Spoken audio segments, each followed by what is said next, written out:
There's someone who walked past you like you were invisible. Someone who looked right through you when you hoped they'd see you. Someone who chose others while you stood there wondering what was wrong with you. But here's what's about to shatter every assumption you've made about that situation. That same person is about to re-enter your life, not as someone passing through, but as the one God has been preparing to build a future with you. And when I reveal why they ignored you then, but can't ignore you now, everything about your journey is going to crystallize into perfect clarity. In less than 1 minute, you're going to understand the divine strategy behind what felt like rejection. And by the time this message concludes, you'll see that what you thought was them overlooking you was actually God, protecting the timing until both of you were ready for.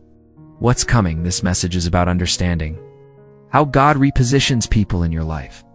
Specifically, someone who once acted like you didn't exist, but who's been going through their own transformation journey that's preparing them to recognize what they missed.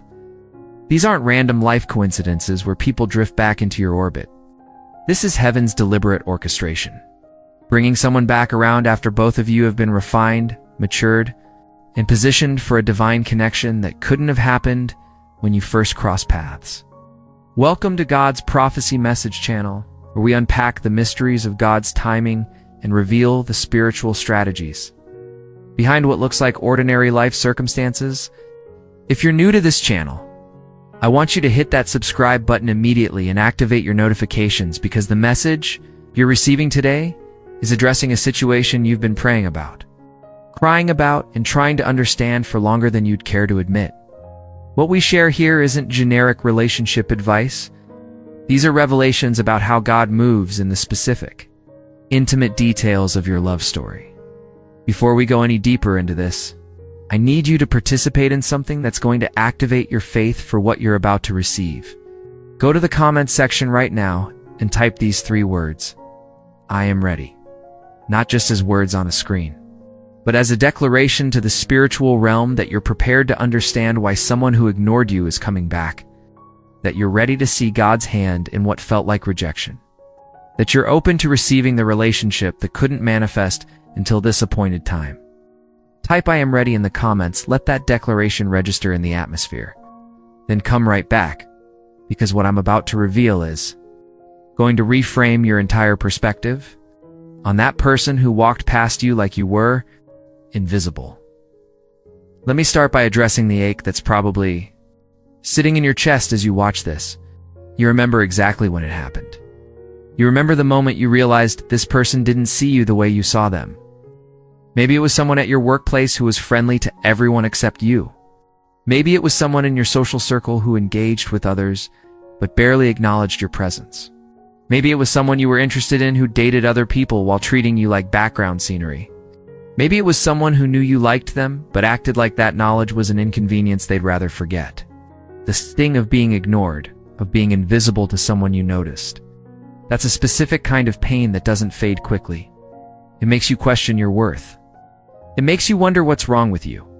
It makes you replay interactions trying to figure out what you did or didn't do that made you unworthy of their attention. But here's what you didn't know then, what God is revealing to you now. Their ignoring you had nothing to do with your worth and everything to do with divine timing and individual readiness. See, when God has ordained a people for each other, He doesn't force the connection before it's time. He doesn't make someone see you when seeing you would lead to a premature connection that neither of you is prepared to steward. Think about what Ecclesiastes 3 verse 1 tells us. There's a time for everything and a season for every activity under the heavens. When that person ignored you, it was the wrong season. Not the wrong person, the wrong season. They weren't ready for who you are. You weren't ready for who they would become. The connection couldn't happen then because the foundation wasn't laid yet. The preparation wasn't complete yet. The transformation that needed to occur in both of you hadn't happened yet. God wasn't punishing you by allowing them to ignore you. He was protecting you from a connection that would have happened at the wrong maturity level, the wrong understanding, during the wrong chapter of both your lives. That person couldn't see you then because they were blind to what actually matters. They were operating from shallow criteria, from worldly standards, from immature preferences. They were choosing based on external factors, superficial attraction, or who fit the image they had constructed in their limited understanding. Your value was always there, but their eyes weren't open yet. Their heart wasn't ready yet. Their spirit wasn't mature enough to recognize what God had placed right in front of them. Let me give you a biblical framework for understanding this. Genesis 29 tells the story of Jacob, Leah, and Rachel. Jacob saw Rachel and immediately loved her. He worked 7 years for the right to marry her. The Bible says those 7 years seemed like only a few days to him because of his love for her. But here's what's interesting. Leah was right there. Leah was Rachel's older sister. Jacob saw Leah, interacted with Leah, knew Leah existed. But Leah was invisible to him in the way that mattered. He looked past her. He ignored her significance. He was fixated on Rachel to the point where Leah might as well have not existed. Eventually, through circumstances that involved deception, Jacob ended up married to Leah first, then Rachel. And here's the profound part. Leah, the ignored one, the overlooked one, became the mother of Judah, through whose line Jesus Christ would eventually come. The woman who was invisible to the man she probably desired ended up being crucial to the most important lineage in human history. Now, I'm not saying you're going to marry someone who initially wanted someone else. That's not the point of this story. The point is that being ignored by someone doesn't mean you're not significant. It doesn't mean you're not chosen. It doesn't mean you're not part of a major divine plan. Sometimes being overlooked by humans is actually a setup for being selected by God, for something those humans couldn't even imagine when they were looking past you. Your value isn't determined by who sees you. Your value is determined by who created you. And the God who created you doesn't make mistakes in his assignments of worth. Here's what's been happening in the spiritual realm. While you've been nursing that wound of being ignored, God has been working on that person.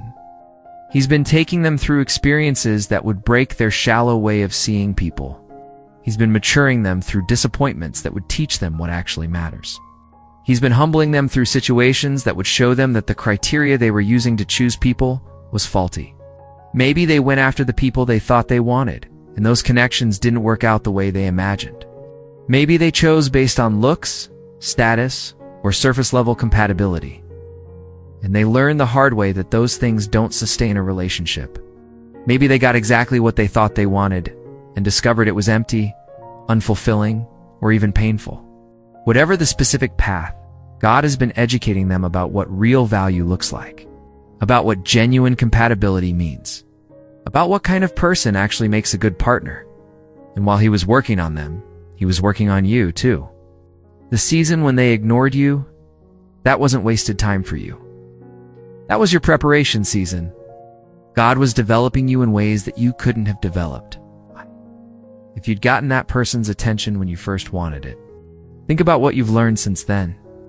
Think about who you've become. Think about the strength you've built, the wisdom you've gained, the confidence you've developed. You're not the same person you were when they overlooked you. You've grown. You've matured. You've become more of who God created you to be. And that growth was necessary. If they had seen you then, they would have been connecting with an earlier version of you. A version that still had lessons to learn, still had character to develop, still had preparation to complete. Proverbs 18 verse 12 says that before honor comes humility, and before destruction comes pride. There's an order to how God does things. He humbles before he honors. He prepares before he promotes. He refines before he reveals. The season of being ignored was part of your humbling, your preparation, your refining. It taught you that your worth doesn't come from human validation. It taught you to find your identity in God rather than in whether someone notices you. It taught you to be content in seasons of hiddenness. Those are crucial lessons that you needed to learn before God could bring you into the relationship he has prepared for you. Because when that person comes back into your life, when they finally see you, you won't be desperate for their attention. You won't be performing for their approval. You won't be compromising your worth to keep their interest. You'll be secure in who you are, and that security is attractive in ways that desperation never could be. Now let me tell you what's about to happen, and this is where it gets really exciting. God is about to orchestrate a re-encounter. This person who ignored you is going to cross your path again, but the circumstances are going to be different. The timing is going to be different. Both of you are going to be different. And this time,